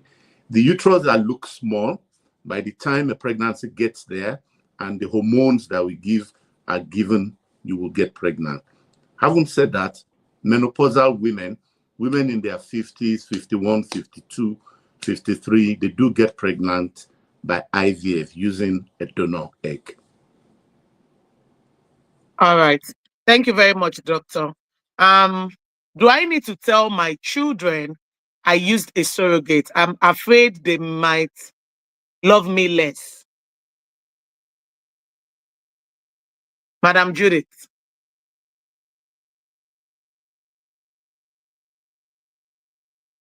They're only 5 Madam years of Judith. age. They know. Okay. I'm here. Can you hear me? Go ahead. Yes, I can hear you now. Can you hear me? So this is a Loud and personal clear. question. It depends on how you raise your children and you're able to communicate with them. Communication is the key. When a child knows she is loved, she knows she is loved. My kids are only 5. They were born through surrogacy, like you know, and they know they were born through surrogacy. I tell them their mother could not have children and really wanted to have children. So I went to the hospital and took the babies from my womb and put in another woman's womb to carry it for me. But the babies came from my children. That is why I did this. So I love you so much. They know, and they have gone to explain to their teacher that their mother went to hospital and did this, and they know they are loved. So it's communication. That is so deep. I have goosebumps listening to the way you put the explanation, and I agree with you that really it's about the love that you get. It's not about how you you came to being. It's about the love, and I think is very interesting to see how it's very selfless. I feel like it's a selfless act for even a child to understand that, yes, another person carried me, but she's my mother and she loves me as much as she would love any child that comes out of her directly. That is such a selfless act. Thank you for that explanation, honestly. Um, and this question, even for adoption, is a big question in families. Do the children get to know they hide it, and after a while, one auntie somewhere just feels like you can hurt a child by telling that child that you were adopted, or a surrogate mother gave birth to you? They feel that will hurt a child, and that's why sometimes I feel it's better for you to be as honest as possible. And like you said, it's about the love that they actually receive. So thank you for that explanation. I think there's a lot that I've honestly learned from you today about this surrogacy. All right, so question for Dr. Talabi. What would be the cause of a headache on the right side of the head only? Right side only. Well, nothing stop you from having headache from any side of the head. But ordinarily, if you have a pressure on the nerve on that side, you could have it localized on that side. You could head and neck headache could actually be what when you say headache, you have head and neck can really be that. It could come from your neck, it could come from the occiput, it could come from your teeth, it could come from your maxilla. So you need to see your doctor who need to actually separate the cause of the pain. It could be coming from your tooth, actually. It could come from your maxilla, it could come from your eyes, it could come from actually your neck. Upper part of your neck could actually be part of that. So sometimes the neck pain. I've seen cervical spondylosis with headache, and that's so pain at the back and then it's on one side. However, I think it's always best to discuss your headache with your doctor. Anyway, don't forget also, typical migraine too could actually be localized. In most cases, localized, the throbbing, photophobia, phonophobia, and all that stuff. And then you find difficulty with assessing light and sound and all that. So it's better for you to be seen. However, on a very serious note, if you have a first time, let me speak about headache for a moment. If you ever had an headache that is coming on for the very first time, that you never had before, and it's so intense, and you are disturbed, I'm telling you, most doctors will raise the red flag immediately for that. Really examine you, you are nauseated, you are vomiting, you have alter sensorium, you want to do imaging of your brain immediately, and that puts pain to you to have things like an MRI, maybe do an EEG and all this stuff, but MRI becomes crucial. I think you should report headache to your doctors, particularly if you have symptoms that suggest that it could be secondary, that may be a tumor in the brain, maybe, and things that could be solved medically. All right. Thank you so much. Adela, I would want you to talk about, because you've associated, the things we say to ourselves and also stress and everything. What would your take be on migraines, on headaches? I know that along the line, as I started learning a lot about self-reflection, about yoga, about meditation, I realized that initially I used to have headache a lot. I would wake up after sleeping very well. Well, I considered it sleeping well. And I would wake up with banging headache. And I would say to myself, I actually slept well. But one thing I realized was that as I woke up, yes, I pray, but I really don't take in the moment. I jump out of bed. And the moment I put my feet on the floor and I just try to quickly, start the day, my head just starts banging. And it was a little bit worrisome because I'll be like, I just woke up. When you sleep, you're supposed to rest your brain. And then I remember my husband saying to me that when you sleep, your brain and your mind does not sleep. It's still working. Mm-hmm. And I started, doing meditation. And it really, really helped me. So I know you're very big on this. And, the reason why we're saying this is as we're talking about medicine, we're talking about understanding our body and how you can get healing for your body through meditation as well. So I just want you to really talk about that, because headache is something that happens to a lot of people, and some is not honestly. I know some people say it's only money that gives me headache, but sometimes it's a combination of so many things. So if you can just talk on that briefly, because we have a question that referred Edic to what you mentioned earlier, stress and everything. So if you can just talk about that.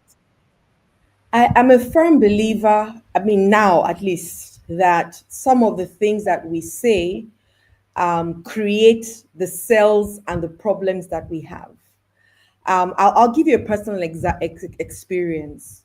I was having a lower back, just, I don't know why, but I started having this lower back pain. And I was ignoring it because I could still go out for my walks. I could still do certain things. So it wasn't really, but one day it kept on going because I personally believe that my body will heal itself. That's my personal belief. And I know that I can speak to my body and it will answer me. But that's once again my personal belief. So I can't remember when last I went to see a doctor for anything. But that's once again the faith that I have and my personal, and because of the work that I do, right?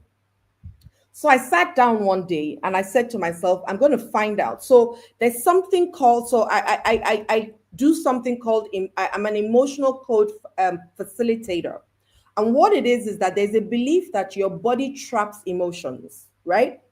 And so those emotions are trapped in different parts of your body. Sometimes your lungs, your liver, your kidney, different parts. And this is on the other side. I know it's not medical, but it's scientific, right? And I sat down, I said, how can I be doing this for other people and I cannot do it for myself? So I muscle tested. Now, muscle testing also is something that your body tells you the truth. And if you want to try it after this, you guys try it. Just stand carefully and quietly. I'll teach you one quick thing. Quietly, and just say the word, close your eyes, take 3 deep breaths in and out, and say the word yes, and see what happens to your body. And then when you see what happens to your body, say the word no and see what happens to your body. If you do it well and your body responds to you in the way it's meant to, when you say yes, your body will naturally go forward. Doctor, I don't know if Dr. Kewale or any of the doctors know about this. If you say no, your body will naturally go back, because our body is naturally moved to what is right and repelled from what is wrong. If you look at the trees, every leaf you see falls forward. Go and check it out. Because we're naturally moved to the truth, right? And once again, it's not medical, but there's science to what I'm sharing, right? I can tell if you try it now, you'll see what I'm talking about. Which then means that your body listens to you. Let's do a quick practice. I want everybody to put their hands to the back, to the furthest your hand can go, and look at it. Just put your hands to the back and look at where it stops. So look at where it stops. Look at where your hand is. Just look at it. Look at the position and position it on. No. Let it go straight. Judith, do it like this. Straight. Now look at where it stopped at the back. I'm intentionally doing this at the back. Look at doctors. Look at where your hand stops at the back, because you're going to go do it again. Now bring your hand forward. Bring your hand back to where it is, and now put your hand on your shoulder. Rub that same shoulder. Rub it with your other hand and say you're going to go. No, the hand that went back. I mean, the same hand that went back. Use the second hand and rub on it. Yes, and just say you're going to go 1/3 further. Say that. Just on your own. Just put your hand on 1/3 further. and say you're going to go 1/3 further. Just say it. You're going to go 1/3 further. Now move your hand back. You're going to go 1/3 further. Now go back. Now see whether did you go further than where you went before? Look back. Look back and see it. Who went further? Because your body listens to you. Your body listens to you. So just this little exercise of your body listening to you, imagine all the things that you have said and how your body has listened to you. I'm sure that has answered your question. Okay, so we definitely need one-on-one sessions with all our speakers today. All right, so that is quite interesting. My body listens to what I have to say. Yeah. That is quite interesting. All right, so I'll take this question. What will be the cause when a woman experiences pregnancy signs, but yet no pregnancy?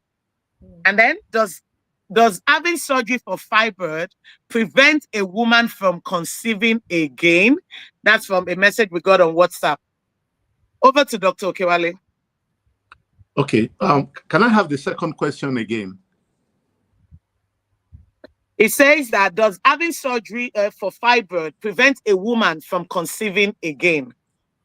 So a quick answer to the second question, no. If you had a fibroid operation, a myomectomy, it doesn't prevent you from getting pregnant again. You might have to, during the delivery, you might have to have a cesarean section because the uterus has been tampered with. So you might be advised on an elective cesarean section. What was the first question, please? The first one is, what would be the cause for a woman who isn't pregnant to have pregnancy signs, but yet no pregnancy?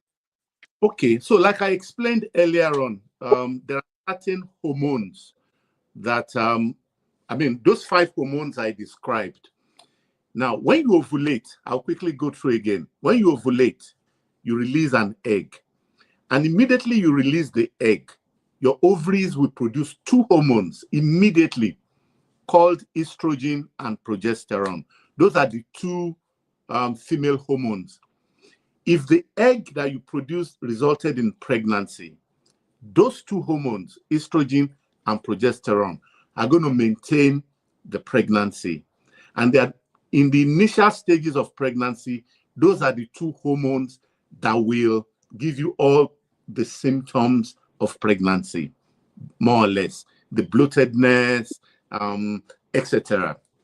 Even the breast getting heavier and the rest. If for whatever reason you are not pregnant and those hormones are imbalanced and they're not doing their job, you might have the symptoms of pregnancy, or what we call premenstrual syndrome symptoms. So it's very possible.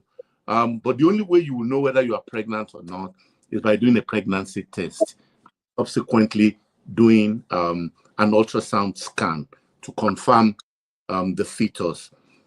There are a lot of people who are, again, going to Adiola, maybe their mind has been programmed that they are pregnant. They can have all the symptoms of pregnancy. And the important thing, like I said, is do a pregnancy test and also do an ultrasound scan.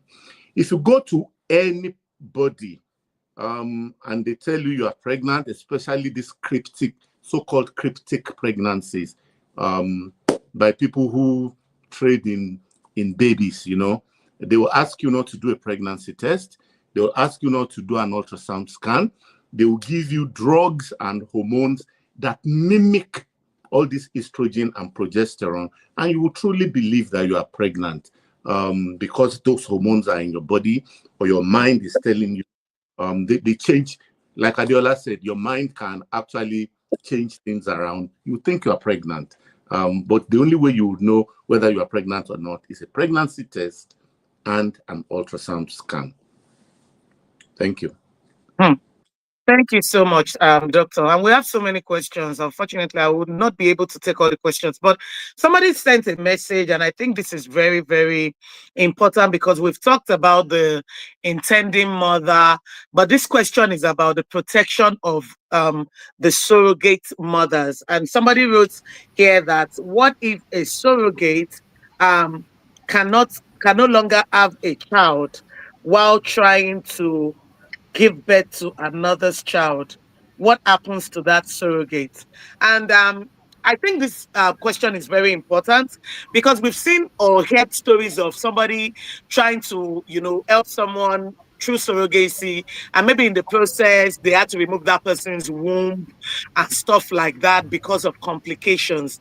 How are surrogate mothers protected? Especially because in the past few weeks we've heard different topics, different opinions of people on surrogate mothers, or even those that, get them to be surrogate for them, where they're saying it's an abuse? So that's another question, but I'll let you take this question first, but I don't want to forget the other question. Should surrogates be open to everyone, regardless of if you can get pregnant yourself or not? Because this is one topic that's packed up over the past few weeks about, oh, there's nothing wrong with me, I can get pregnant, I just want to use a surrogate. And different opinions have been flying all around. And I believe, Madam Judith, you're the best one to share with us how, this is being used in this day and time of, I just want my body to be, all that. I don't want to carry. And we just really want your view on that topic. So that's 2 questions for you. After that, I'll take 1 question all around, and then it's going to be a wrap. What's the first question? So the first question What's the first question? The first question is how surrogate mothers are protected in cases of emergencies or loss of their womb, especially those that haven't become mothers before.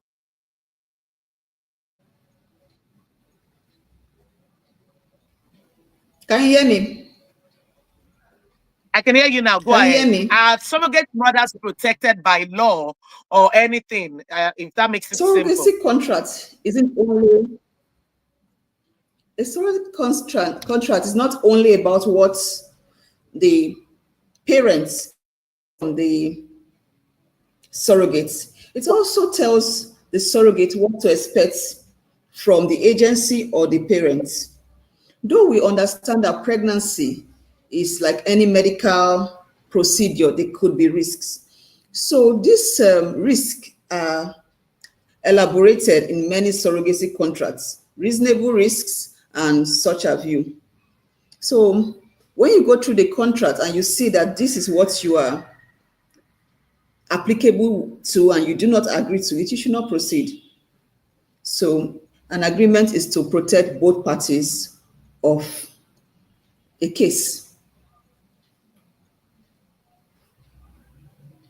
Okay. And the second question.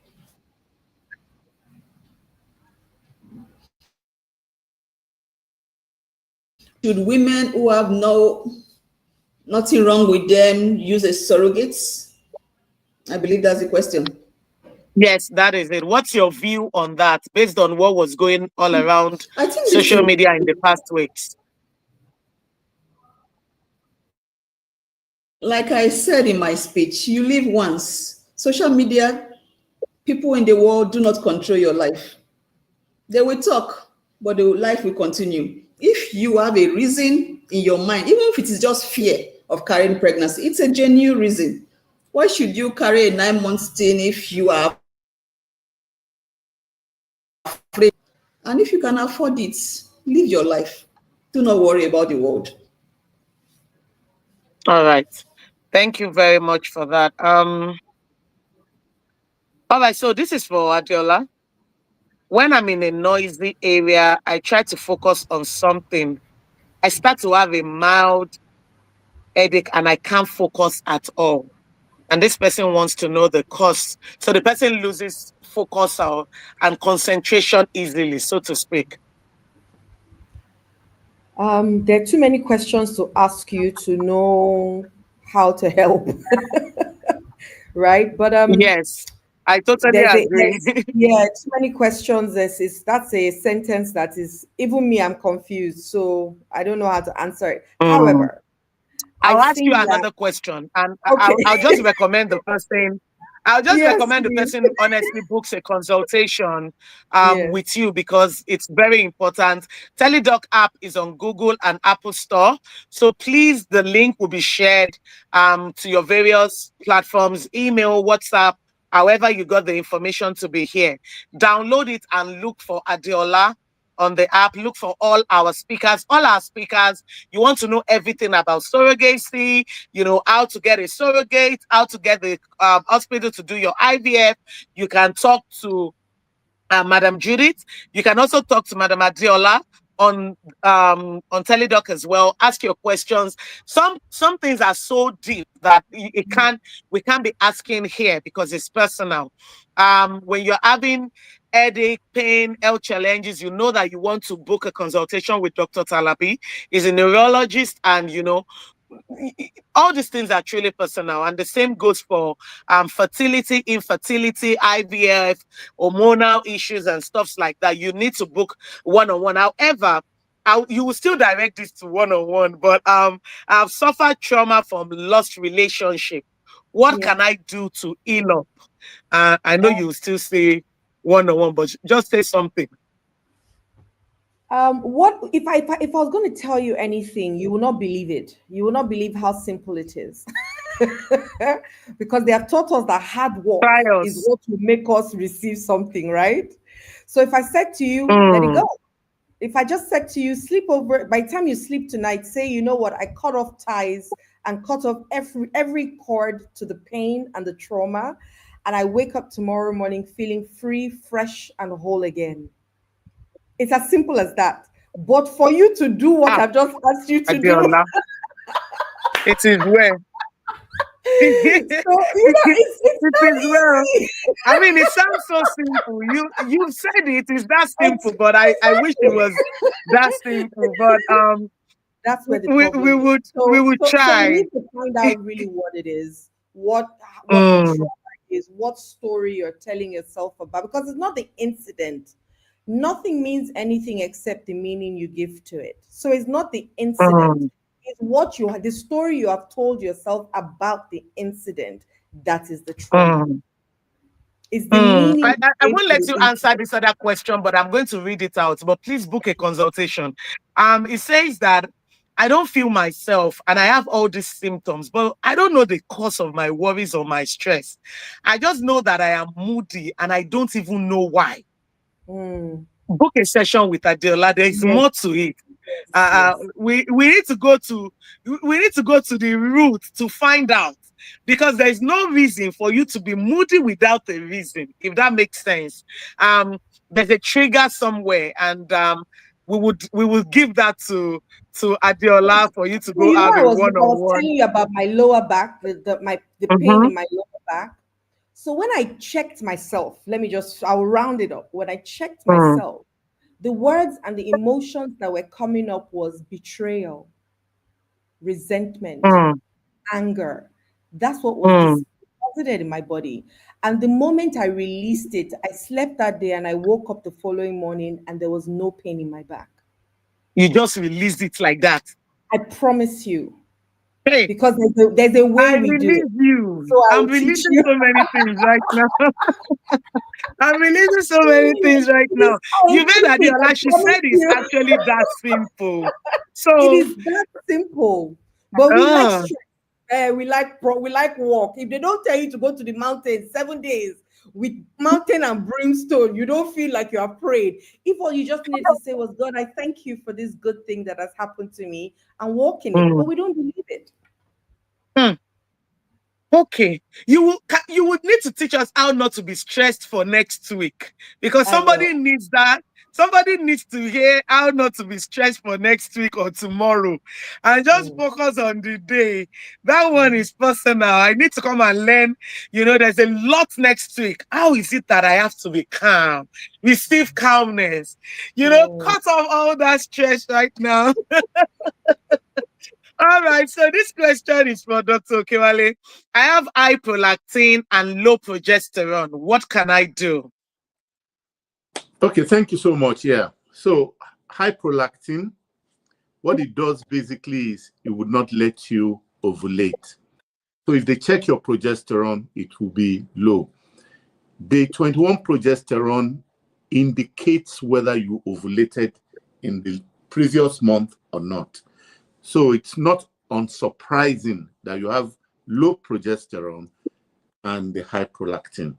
High prolactin is easily treatable. There are drugs you can take to bring down the prolactin, and then your ovulation will resume. But if your prolactin is persistently high, it could indicate that there are some other issues. there could be what we call a microadenoma in the brain. And you might need a scan, a CT scan, to detect that. And Dr. Talabi will be in the best position in that kind of situation. But high prolactin, what it does is it does not allow you to ovulate. And if you don't ovulate, you will not get pregnant and your progesterone will be low. All right, thank you very much. While I'll let Dr. Talabi buttress on that, Dr. Talabi also has another question. I have light and faint sound in my head, which usually results to serious pain. Should I be worried? So I'll let you take the two questions. We have so many questions, but I'm going to have to round up with that. All right, over to you, Dr. Talabi. Sorry, you need to come again. There's a bit of hello, light and faint sound. I have light and faint sound in my head, which usually results to serious pain. Should I be worried? Oh yes, I guess you should. You should. Quite a lot of things could actually do that, but we ask you more questions if that is where it ends. Whether there are other feelings, other peripheral signs you have that is important. Because let me tell you, for example, don't let me make a diagnosis. There are a few things that will go in your brain that will give you those feelings. Yeah, I told you the brain is a electrochemical, structure. So you can have transmission here and there in the brain that will actually manifest peripherally, and you never can tell what exactly it is. For example, you can just have a seizure, and that could be that. You have a pain in your neck that could give you that. So we need to be careful to talk to you, get more information, and then do one or few investigations, and then that can be treated, I'm sure. Can I just say a few things here? Thank Sorry. you very much. Hello, Yeah, can I just say a few things? Go ahead. I was actually fascinated by Adiola. That was great.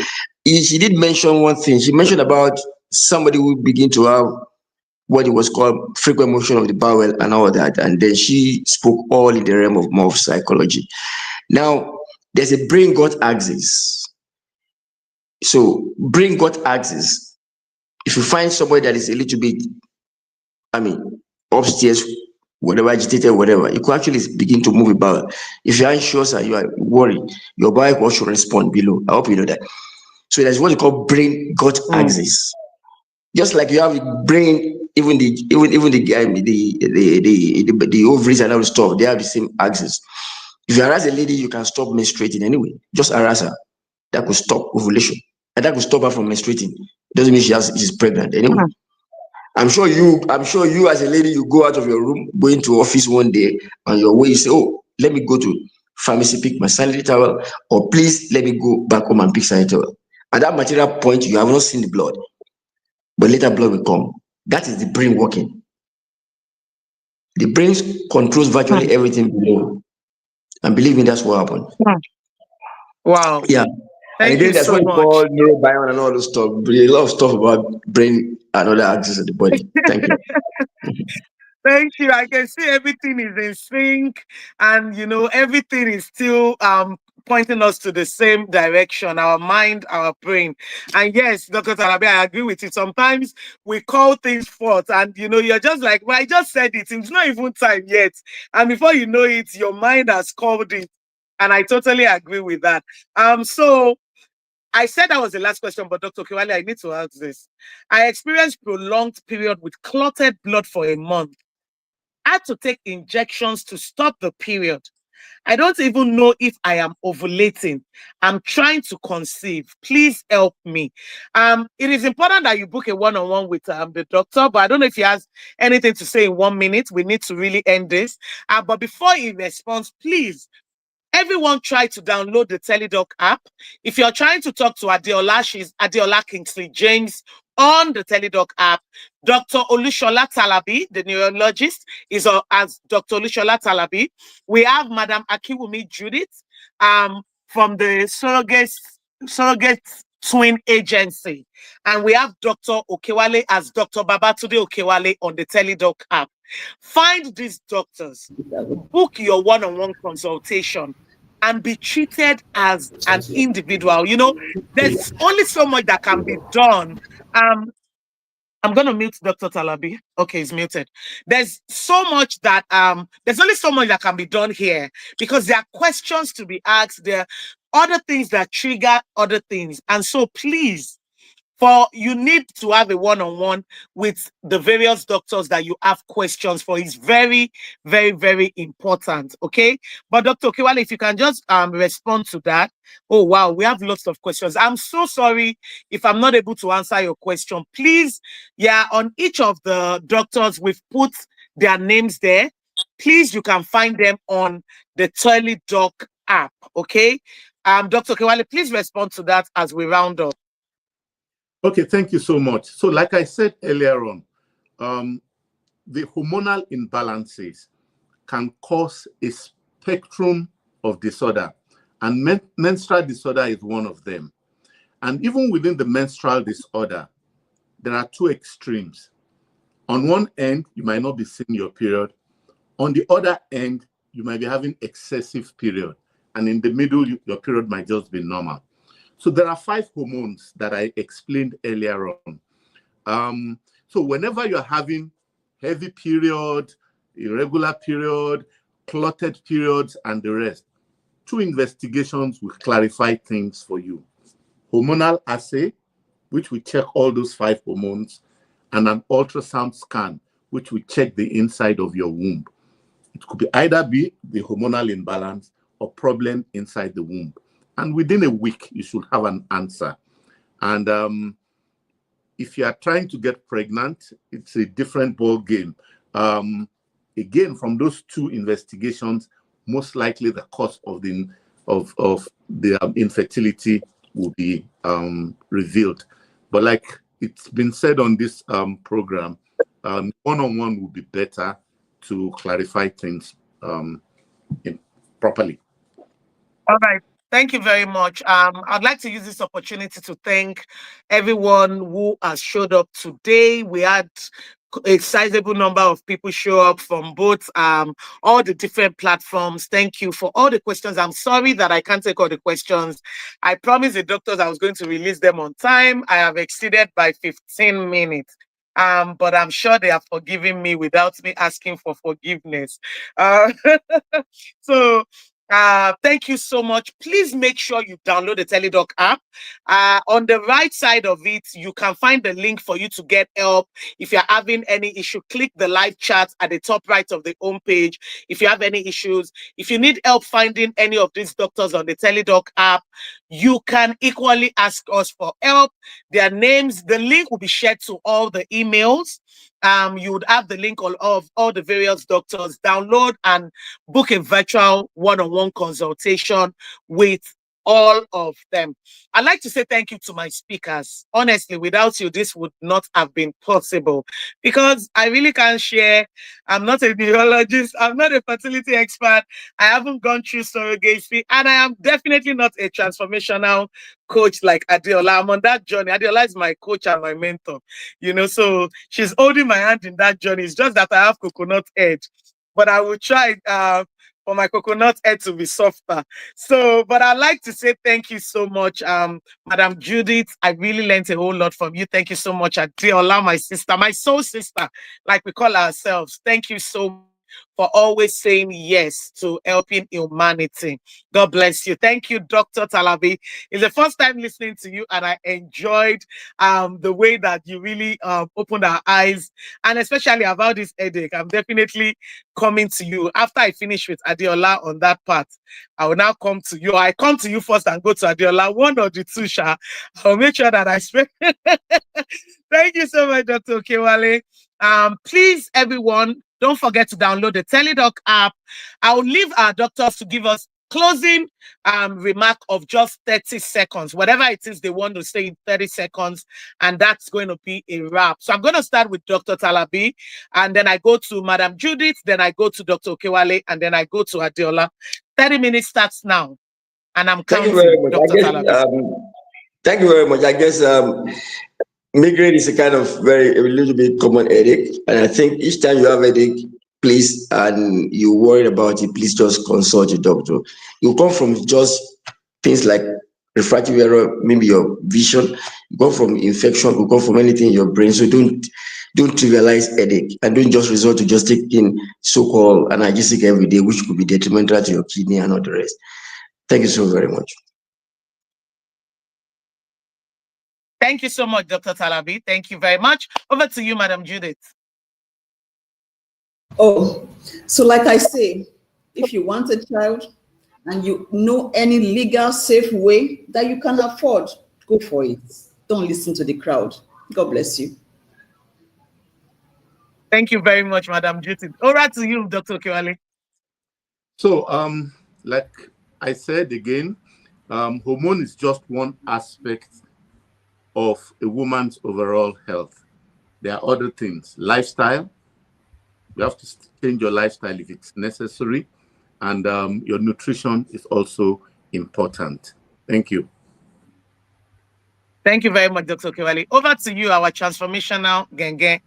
30 And seconds. so, once again, you are not born anxious, you were born whole. Nothing is too good to be true. Nothing is too wonderful to happen. Nothing is too good to last, because you are worthy of a beautiful life with peace, love, joy, great health, deep, meaningful relationships, and plenty money. Yes, yes? So let your mind be free and your body Yes, be yes. Thank you. All right, what an amazing session. Honestly, I've learned a whole lot. Thank you so much, everyone. We'll be back again with another transformational webinar session. Please make sure you stay to with our emails and information. We try to do this every month or every other month, bringing various doctors to come and give you free health consultation. I'd like to say thank you to all our TeleDoc team. Thank you for the hard work. Thank you for the commitment. Thank you for consistently showing up and, serving in a very special way. We'd like to say thank you to everyone, and I'll leave you with this final video as I say bye for now. See you next time. Hello guys, my name is Iyabo Ojo, and yesterday Hello guys, my name is Iyabo Ojo, and yesterday I bring you great news. Yes, I have an Hello guys, my name is Iyabo Ojo, and yesterday I bring you great news. Yes, I have an exciting announcement for you. For those of you who have not heard about TeleDoc app, well, I am bringing it to you today. It's a one-go app that leads you straight to your favorite doctor. Yes, what does that mean? Well, this app has over 500 doctors who are specialists in different medical areas. All you have to do on this app is just to download it, register, and sort for the right consultant. Now, everybody has that one thing that they would need to see a specialist for. Now, this app is that app for you. You don't have to stress yourself going to the hospital every time, wasting time on traffic. All you just have to do is just go on that app and search for the right doctor that meets your needs. So it's not just for those of you living in Nigeria, whether you're living in Canada, in America, in the UK, wherever it is that you are living. Guys, what are you waiting for? This is a good one. Don't forget to download this app. It's called the TeleDoc app. And note, always remember to check your health. Always remember that health is wealth. Health is definitely wealth. And on this note, I say thank you once again. Till we meet again, make sure you stay safe, stay blessed, and stay healthy. Bye for now.